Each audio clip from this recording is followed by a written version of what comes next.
Hello, fans, collectors, and investors. Welcome back to Iconic Baseball. I'm Iconic Al, back with another countdown video. Today we are at number 73 on the countdown, and it's a player that was really at his peak back when I was coming of age in the hobby back in the 90s. And I remember he was a king of the hobby. And I think he's been a little bit forgotten since then, honestly. I think he's undervalued at this point. And if you dig into this guy's numbers, you look at what he did, the deeper you dig, the better the numbers look. He has, I think, been overshadowed at times by other greats of his time, like Ken Griffey Jr., like Barry Bonds. But I think the more we dissect what this man did in his career, you'll see why I put him up at number 73 on this countdown. I'm talking about a guy who amassed 73.8 WAR, won 2 MVPs, hit 300 for a career, with 521 career home runs. I'm talking about none other than the Big Hurt, Frank Thomas. Take me out to the ball game. Take me out with the crowd. Buy me some peanuts and cracker jack. I don't care if I never get back. Let me root for the home team. If they don't win, it's a shame. For it's 1, 2, 3 strikes, you're out at the old ball game.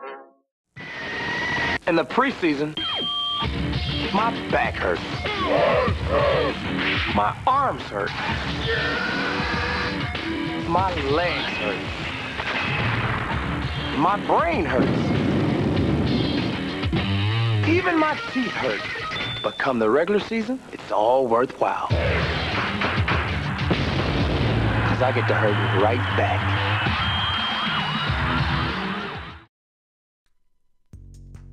Frank Thomas, a brilliant and disciplined hitter. Underappreciated, overshadowed.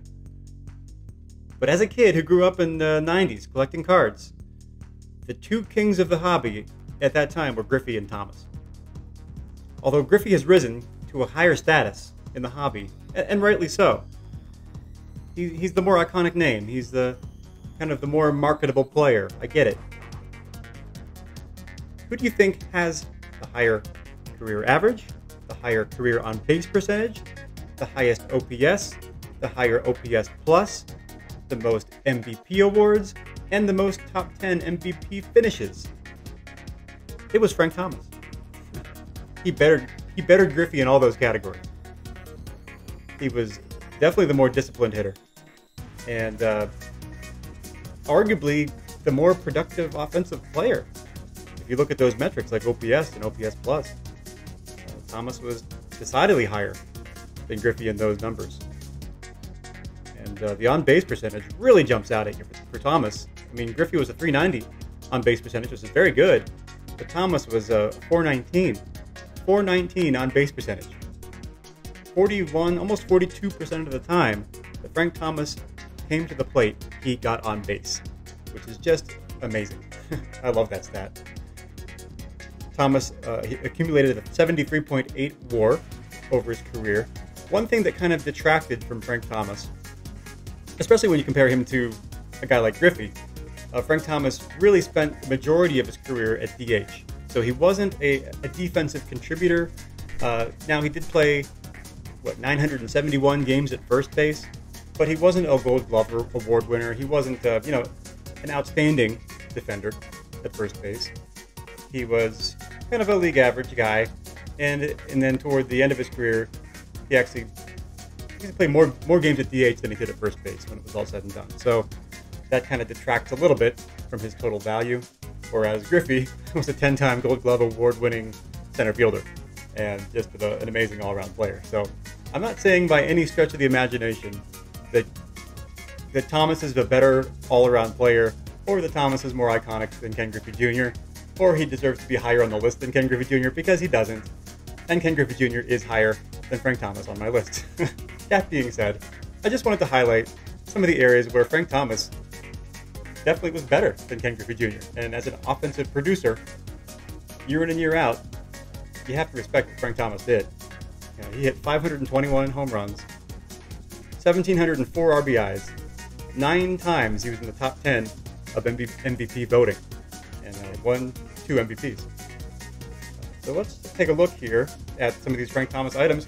This guy was, like I said, on top of the hobby for most of the 90s when I was getting into the hobby. This is a Frank Thomas single signed baseball. Classic kind of playing days Thomas signature on a Bobby Brown ball. So I'm pretty sure this would have been signed during his playing days, and I got it probably right around when his playing days were finishing up. This is this is the iconic card. This is one of the most kind of iconic cards of the 90s. It was the 89 Upper Deck Griffey and the 90 Leaf Thomas. High population for sure. Very affordable, especially in a 9. So I just love having the card. Brings back fuzzy memories of being a kid, and just a beautiful revelation this card was. The 90 Leaf set really kind of blew most other sets out of the water. I would say it's on par with that 89 Upper Deck set in terms of its quality and eye appeal, but that was kind of the cream of the crop at the time, 90 Leaf. So many key cards that come out of that set. They're all beautiful. Nice clean card. The other rookie card that I have is the 90 Score, which I'm kind of a sucker for portrait shots of players like this. This is a card that's actually been in my collection since the 90s, and I recently sent it out for grading. And there is a reveal I did months and months and months ago when I was kind of just starting my channel.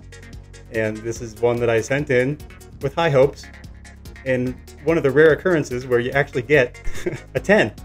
You actually get a 10 back on a card that you've had since you were probably in middle school, I would guess. Middle school, or right around that time. And it's been in my collection all that time.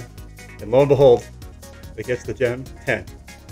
It's just a beautiful draft pick, first round draft pick card of Frank Thomas in the batting stance.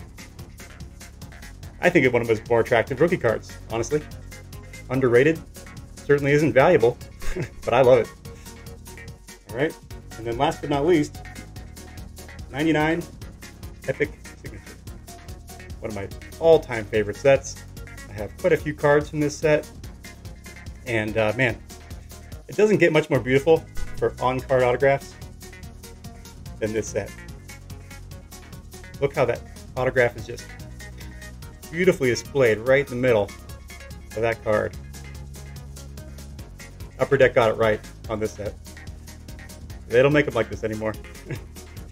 Now it's sticker autos, and it just isn't the same. But this is one of my favorite sets of all time. And there it is, Frank Thomas, The Big Hurt. Thank you for joining me again on this countdown. Make sure you subscribe if you are not already, so you can keep joining in the fun. Again, until next time, keep collecting and stay iconic.